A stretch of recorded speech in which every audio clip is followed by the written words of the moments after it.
ದೇವರ ಹೆಸರಲ್ಲೇ ಹೇಳ್ಕೊಂಡು ದೇವರ ಆಸ್ತಿಯನ್ನು ನುಂಗ್ಕೊಂಡ್ಬಿಟ್ಟು ಆ ದೇವಸ್ಥಾನದ ಅಡಿಯಲ್ಲಿಯೇ ವಿಕೃತ ಮೆರೆದಂಥದ್ದು ಕೂಡ ಇದೆ.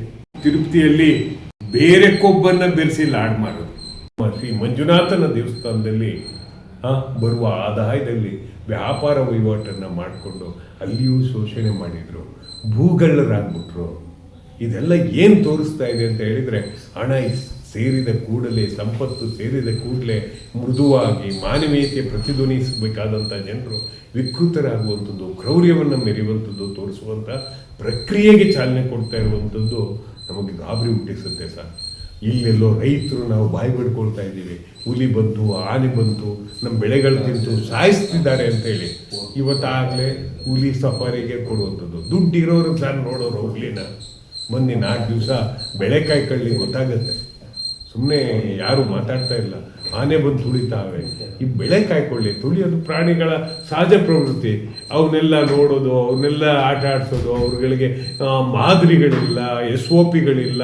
ಹೆಂಗೆ ಬೇಕಂಗೆ ಚುಡಾಯಿಸೋದು, ಹೆಂಗೆ ಬೇಕಂಗೆ ಫೋಟೋ ತಕ್ಕೊಳ್ಳೋದು, ಹೆಂಗೆ ಬೇಕಂಗೆ ಬರುವಂಗೆ ನೋಡ್ಕೊಳ್ಳೋದು, ಹಿಂಗೆಲ್ಲ ಮಾಡಿ ಮಾಡಿ ಮಾಡಿ ಮಾಡಿ F-16 ಫೈಲಲ್ಲಿ, ಫಾರೆಸ್ಟಲ್ಲಿ, ದೇವಸ್ಥಾನದ ಒಡೆತನ ಎಲ್ಲಿ ಅಂತ ನೀವು ಕೇಳ್ಬೋದು. ಇವೆಲ್ಲವನ್ನು ಪ್ರಶ್ನೆ ಮಾಡಬೇಕಾದಂಥ ಪರಿಸ್ಥಿತಿ ಇರೋದು, ಪರಿಸ್ಥಿತಿ ಎದುರಾಗೋದು ಪತ್ರಕರ್ತರಿಗೆ.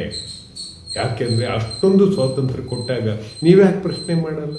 ನಿಮ್ಮ ದೇಶದ ಜನರ ಮೇಲೆ ನಡೆದ ಅತ್ಯಾಚಾರ ಅಲ್ವಾ ಮಗು ಮೇಲೆ ನಡೆದಂಥದ್ದು. ಹೊತ್ಕೊಂಡು ಹೋಗಿರ್ಬೇಕಾದ್ರೆ ಮಿಸ್ಸಿಂಗ್ ಫೈಲ್ಸ್ ಇಂದಿಗೂ ಕೂಡ ಸಾವಿರ ಗಟ್ಟಲೆ ಭಾರತದಿಂದ ಮಿಸ್ಸಿಂಗ್ ಆದ ಮಕ್ಕಳುಗಳ ಸ್ಥಿತಿ ಏನಾಗಿರ್ಬೋದು? ಇವರೆಲ್ಲ ಉರಿದು ಮುಕ್ಕಿರ್ಬೋದಾ? F-15 ಅನ್ನೋ ದ್ವೀಪದಲ್ಲಿ ಉರಿದು ಮುಕ್ಕಿರ್ಬೋದಾ? ಆ ಮಕ್ಕಳ ಮೂಳೆಗಳು ಆ ಸೈಡಿಂದ ಕೊಳ್ತೋಗಿರ್ಬೋದಾ? ಕಣ್ಕಿತ್ತೆ ಅಂತಾನೆ, ಕಡ್ದಾಕ್ದೆ ಅಂತಾನೆ, 200 ಜನಕ್ಕೆ ಗರ್ಭಿಣಿ ಮಾಡಿದೆ ಅಂತಾನೆ. ಏನ್ರಿ ಇದೆಲ್ಲ ನೋಡ್ತಾ ಇದ್ರೆ ನಮ್ಮ ಮಧ್ಯಮ ವರ್ಗ, ಕೆಳ ಮಧ್ಯಮ ವರ್ಗ ಎಲ್ಲ ಅಮೆರಿಕಕ್ಕೆ ಹೋಗೋ ನನ್ನ ಮಗ ಏನು ಮಾಡಕ್ಕೆ ಹೋಗೋನೆ? ಈ ದೇಶವನ್ನು ಕಟ್ಟಲಿಕ್ಕಾಗದಿರುವಂಥವ್ರು, ಅವಮಾನಿತವಾಗಿ ವಾಪಸ್ ಬರುವಂಥವ್ರು, ಅಲ್ಲಿ ಡಾಲರ್ಸನ್ನ ನಾವ್ಯಾಕೆ ಇಸ್ಕೋಬೇಕು? ಇಲ್ಲಿ ನಾಯಕರು ಸರಿ ಇಲ್ಲ, ಇಲ್ಲಿ ಭ್ರಷ್ಟಾಚಾರ ಇವೆ, ಇಲ್ಲಿ ಅಸಮಾನತೆ ಇದೆ, ಇಲ್ಲಿ ಅವಮಾನಗಳಿವೆ ಅಂತ ಹೇಳಿ ಪಲಾಯನಗೊಳ್ಳೋದಕ್ಕಿಂತ ಹೆಚ್ಚಾಗಿ ಅಲ್ಲೇನಾಗ್ತಿದೆಯಪ್ಪ, ಅಲ್ಲಿಯ ನಾಯಕರುಗಳು ಏನು ಮಾಡ್ತಿದ್ದಾರಪ್ಪ? ಬದಲಾಯಿಸುವ ಯಾವ ಮನಸ್ಥಿತಿಯೂ ಇಲ್ವಲ್ಲ. ಇವೆಲ್ಲವನ್ನು ನೋಡ್ತಿದ್ದಾಗ ನಮಗೆ ಆತಂಕದ ಮಡುಗಟ್ಟೋಗಿದೆ ಸರ್. ಆದಷ್ಟು ಬೇಗ ಈ ಸರ್ವಿಸಿಂದ ವಿಮುಕ್ತರಾಗಬೇಕು ಅಂತ ಹೇಳಿ ನಾವು ಭಾಳಷ್ಟು ಬಯಸ್ತಾ ಇದ್ದೇವೆ. ಏನು ಈ ಯಾತನೆ? ಯಾಕೆ ಇದು ನಮ್ಮನ್ನು ತಬ್ಲಿಗೊಳಿಸ್ತಾ ಇದೆ? ನಮ್ಮ ವಿಚಾರಗಳೇ ನಮ್ಮನ್ನು ತಬ್ಲಿಗೊಳಿಸ್ತಾ ಇದೆ. ಏನು ಮಾಡೋದು ಅಂತನ್ನುವ ಭಯ ನಮ್ಮೊಳಗಡೆ ಸೃಷ್ಟಿ ಆಗ್ತಾ ಇದೆ. ಈ ರೀತಿಯ ಕ್ರೌರ್ಯಗಳು ದಾಖಲಿಸಲಿಕ್ಕೂ ಆಗ್ತಾ ಇಲ್ಲ. ಮತ್ತೆ ಅವನೊಟ್ಟಿಗೆ ಗುರುತಿಸ್ಕೊಳ್ಳಿಕ್ಕೆ ಪ್ರಯತ್ನ ಮಾಡ್ತೀವಿ. ಚಂದ್ರಬಾಬು ನಾಯ್ಡು ಆಂಧ್ರ ಮುಖ್ಯಮಂತ್ರಿ ಬಂದು ಅವನ ಮಕ್ಕಳು ಬೋಜುಕನನ್ನು ಕರ್ಕೊಂಬಂದು ಏನೇನೋ ಉದ್ಘಾಟನೆ ಮಾಡಿಸ್ತಾವೆ. ಇಂಥವ್ರನ್ನೆಲ್ಲ ನಾವು ಮುಖ್ಯಮಂತ್ರಿ ಅನ್ನೋಕ್ಕಾಗತ್ತಾ ಸರ್? ಏನು ಪೀಡಿಸ್ತಾರಲ್ಲ ಸರ್. ಆ ಮಗು ಒಂದು ಹೇಳ್ತಾ ಇತ್ತು, ನನ್ನ ಕೈಲೊಂದು ಮಗುನ ಹೊಡೆದೆ, ಸಾಯಿಸಿದೆ, ಈಗ ನಾನು ಪಶ್ಚಾತ್ತಾಪದಿಂದ ನರಳ್ತಿದ್ದೀನಿ ಅಂತೇಳಿ ಆ ಮಗು ತನ್ನ ಮೀಡಿಯಾದವ್ರ ಮುಂದೆ ದಾಖಲಿಸ್ತಾ ಇದೆ. ಯಾಕಪ್ಪ ಹೊಡೆದೆ, ಯಾಕೆ ಹೊಡೀರಿ ಅಂದರೂ ಹೊಡೆದೆ, ನನಗೆ ಕ್ರೌರ್ಯ ಬಿಟ್ಟರೆ ಬೇರೆ ಏನೂ ಗೊತ್ತಾಗೋದಿಲ್ಲ ಅಂತ ಹೇಳಿದ್ರು. ಆ ಹುಟ್ಟಿದ ಮಗುನ ಸಾಯಿಸ್ತೆ ಅಂತೇಳಿ 8 ವರ್ಷದ ಮಗು ತನ್ನ ದಾಖಲೆಯನ್ನು ನ್ಯಾಯಾಧೀಶರ ಮುಂದೆ ದಾಖಲು ಮಾಡ್ತಿದ್ದಾಗ ತಲ್ಲಣಗೊಳ್ಳುವ ಮನಸ್ಥಿತಿ ನಮ್ದಾಗ್ಬಿಡುತ್ತೆ ಸರ್. ಎಂಥ ದೇಶದಲ್ಲಿ ಹೋಗಿ ಅನ್ನ ತಿನ್ನಬೇಕು ಅನಿಸುತ್ತೆ.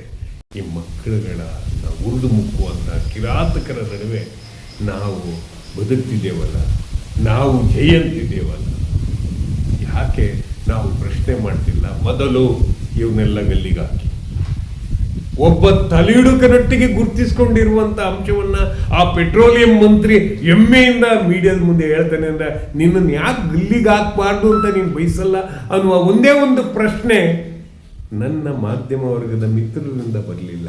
ವಿಚಾರ ಪ್ರಜ್ಞೆಯೇ ಇಲ್ವಾ? ವಿವೇಕ ಪ್ರಜ್ಞೆಯೇ ಇಲ್ವಾ? ಬದುಕುಳಿಸುವ ಪ್ರಜ್ಞೆಯೇ ಇಲ್ವಾ? ಮಾಧ್ಯಮಕ್ಕಿರಬೇಕಾದದ್ದು ಈ 3 ನೈತಿಕ ಜವಾಬ್ದಾರಿಗಳಲ್ವಾ? ಅಯ್ಯೋ ಅವನೇನೋ ಹೇಳಿದ್ನ ಬರ್ಕೊಂಡು ಯಥಾವತ್ತು ಪ್ರಿಂಟ್ ಮಾಡಲಿಕ್ಕೆ ಇರೋದು. ತನ್ನದೇ ಆದ ತರ್ಕ, ವೈಜ್ಞಾನಿಕ ವಿಶ್ಲೇಷಣೆಗಲ್ವಾ ನಾವಿರೋದು. ಈ ಎಲ್ಲ ಕಾರಣವನ್ನು ಇಟ್ಕೊಂಡು ಕೊಟ್ಟಿರುವ ಅಸ್ತ್ರ ಪ್ರಬಲವಾಗೇ ಇದೆ. ಯಾವುದೇ ಕಾರಣಕ್ಕೂ ಮಾಧ್ಯಮದ ಬಾಯನ್ನು ಮುಚ್ಚಿಸಬಾರ್ದು ಅಂತ ಆದರೆ ಕೆಲವು ಮಾಧ್ಯಮದವರು ಬಾಯಿ ತಕ್ಕಂಡಂಗೇ ಇದ್ದಾರೆ. ಯಾವ ನಾಯಕ ಪಾಯ್ಕಾನೆ ಆಗ್ತಾನೇನೋ, ನೇನು ಅವನು ಮುಕ್ಕಿರ್ಗಿ ಕೆಡಗಿದ್ದನ್ನು ತಿನ್ಕೊಂಬಿಡೋಣ ಅನ್ನೋ ಲೆಕ್ಕದಲ್ಲಿದ್ದಾರೆ. F-team ಅನ್ನುವಂಥ ವಿಕೃತನೊಟ್ಟಿಗೆ ಕೈ ಜೋಡಿಸಿದ ವಿಚಿತ್ರ ವಿಕೃತರ ಬಗ್ಗೆ ನಾವು ಯಾಕೆ ಮಾತಾಡ್ತಾ ಇಲ್ಲ? ಮಾತಾಡಬೇಕಲ್ವ? ಆ ಕಡೆ ಹೋದರೆ ಆ ಪ್ರಧಾನಿ ಒಬ್ಬನೇ ಪ್ರಧಾನಮಂತ್ರಿನ ಹೊಡೆದು ಜೈಲ್ಗೆ ಹಾಕವ್ರೆ ಜನ. ಅದಕ್ಕಿರುವ ಶಕ್ತಿ ಬೇರೆ.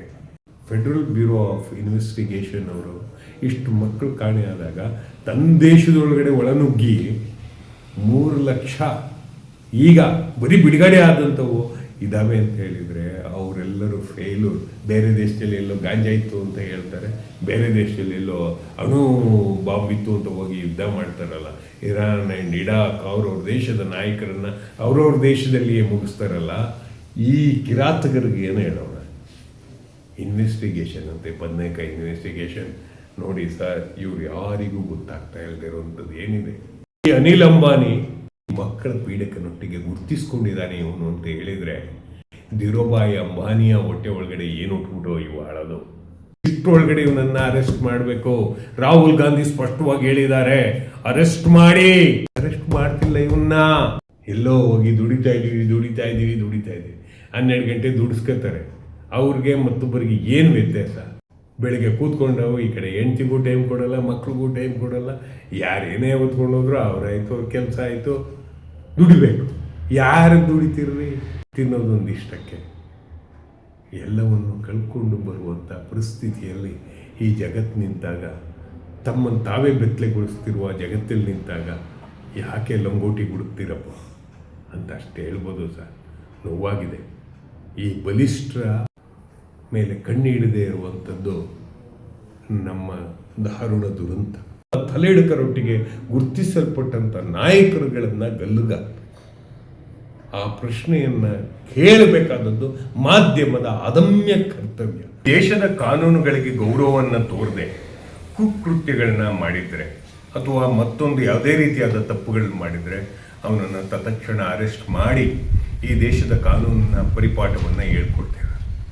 ಈ ದೇಶದ ಕಾನೂನು ಯಾವ ರೀತಿ ಇದೆ ಅನ್ನುವಂಥದ್ದನ್ನು ಅವನಿಗೆ ತಿಳಿಸಿ ಎಲ್ಲಿಗಟ್ಟಬೇಕೋ ಅಲ್ಲಿಗಟ್ಟುತ್ತೇವೆ.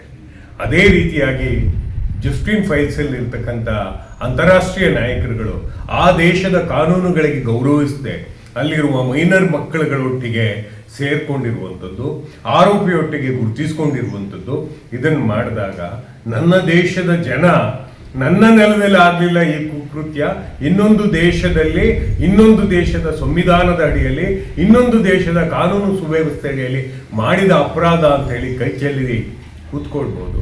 ಈ ದೇಶವಾಸಿಗಳನ್ನ ರಕ್ಷಣೆ ಮಾಡಲಿಕ್ಕೆ ದಯಮಾಡಿ ಅಮೇರಿಕವನ್ನು ನಾವು ರಿಕ್ವೆಸ್ಟ್ ಮಾಡಬೇಕು. ಯಾರೆಲ್ಲ ದೇಶವಾಸಿಗಳಿದ್ದಾರೆ ಆ ದೇಶದಲ್ಲಿ ಹೋಗಿ ಆ ದೇಶದ ಸಂವಿಧಾನವನ್ನು ಮತ್ತು ಆ ದೇಶದ ಕಾನೂನನ್ನು ಸಂರಕ್ಷಿಸ್ಕೊಳ್ಬೇಕು ಅಂತ ಹೇಳಿದರೆ ಅಲ್ಲಿ ಅವ್ರಿಗೆ ಗೊತ್ತಿರುತ್ತೆ ಅಲ್ಲಿಯ ನ್ಯಾಯಾಲಯಕ್ಕೆ ಈ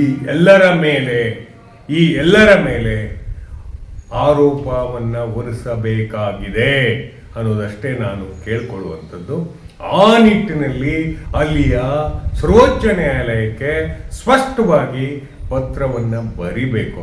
ನನ್ನ ಪತ್ರ ಬೆಲೆ ಬರುತ್ತೋ ಬರಲ್ವೋ ಗೊತ್ತಿಲ್ಲ, ಆದರೆ ಸ್ಪಷ್ಟವಾಗಿ ಅಂತಾರಾಷ್ಟ್ರೀಯ ಮಟ್ಟದಲ್ಲಿ ಆ ದೇಶದ ಕಾನೂನನ್ನು ಎತ್ತಿಡಿಯದ ಮಕ್ಕಳ ಮೇಲಾದ ದೌರ್ಜನ್ಯ, ಯಾವುದೇ ಮಾನವೀಯತೆಯ ತುಡಿತಕ್ಕೊಳಗಾಗುವಂಥವರಿಗೆ ಧ್ವನಿಯಾಗಬೇಕಾಗಿದೆ. ಆ ನಿಟ್ಟಿನಲ್ಲಿ ಕೆಲಸ ಮಾಡಲೇಬೇಕಾಗಿದೆ.